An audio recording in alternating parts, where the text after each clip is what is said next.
Hello, नमस्कार। BN Hindi story में आपका स्वागत है। जयशंकर प्रसाद द्वारा लिखित मधुआ कहानी का अगला भाग लेकर उपस्थित हुई हूँ।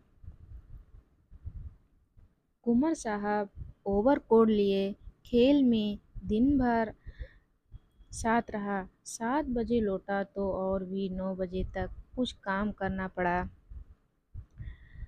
आटा रख नहीं सका था, रोटी बनती तो कैसे? जमादार से कहने गया था। भूख की बात कहते कहते बालक के ऊपर उसकी दीनता और भूख ने एक साथ ही जैसे आक्रमण कर दिया। वह फिर हिचकियां लेने लगा।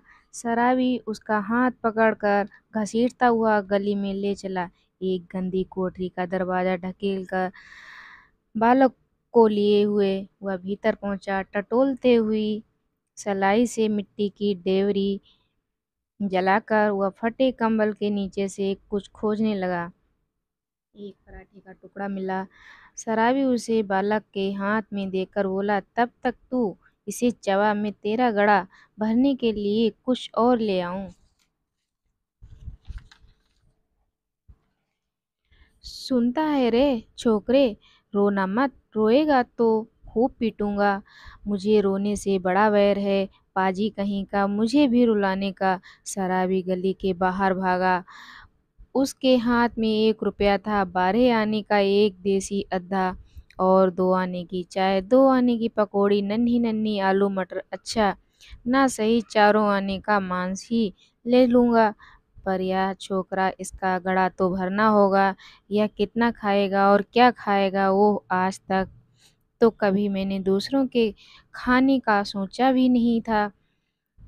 तो क्या ले चलूं? पहले एक अद्धा ही ले चलूं? इतने सोचते सोचते उसकी आंखों पर बिजली के प्रकाश की झलक पड़ी। उसने अपने को मिठाई की दुकान पर खड़ा पाया। वह शराब का अद्धा लेना भूलकर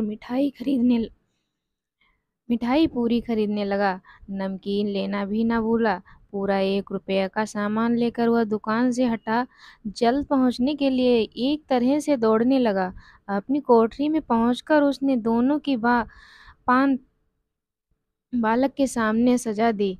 उनकी सुगंध से बालक के गले में एक तरावट पहुंची। वह मुस्कुराने लगा। शराबी ने मिट्टी की गगरी से पानी उड़ेलते हुए कहा, नटखट कहीं का हंसता है।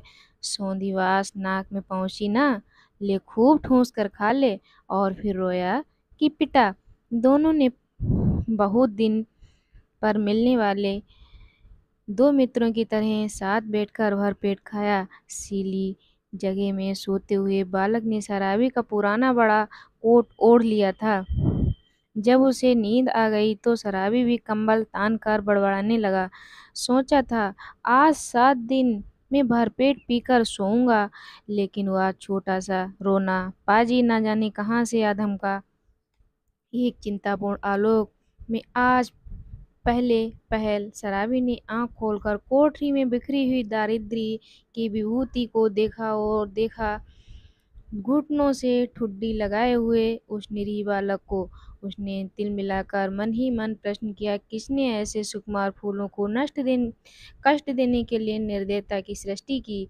आह री नियत, तब इसको लेकर मुझे घर बारी बनाना पड़ेगा। क्या दुर्भाग्य, जिसे मैंने कभी सोचा भी ना था। मेरी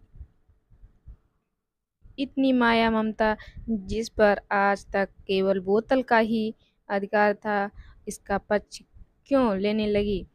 इस छोटी से पाजी ने मेरे जीवन के लिए कौन सा इंद्रजाल रचने का बीड़ा उठाया है? तब क्या करूं? कोई काम करूं? कैसे दोनों का पेट चलेगा? नहीं, भगा दूंगा इसे, आंख तो खोले। बालक अंगड़ाई ले रहा था। वह उठ बैठा। शराबी ने कहा, ले उठ, कुछ खा ले, अभी रात का बचा हुआ है और अपनी राह देख। तेरा नाम क्या है रे? बालक ने सहज हंसी हंसकर कहा, मधुआ। भला हाथ मुंह भी न धोऊं, खाने लगूं और जाऊंगा कहाँ? आह कहाँ बताऊं इसे कि चला जाए, कह दूं कि भाड़ में जा, किंतु वह आज तक दुख की भट्टी में जलता ही तो रहा है। तो वह चुपचाप घर से झल्लाकर सोचता हुआ निकला, ले पाजी, अब यहाँ लौटूंगा ही नहीं, तू ही इस कोठरी में रह।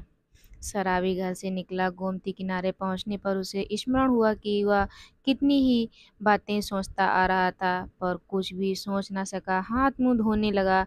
उजली धूप निकल आई थी। वह चुपचाप गोमती की धारा में देख रहा था।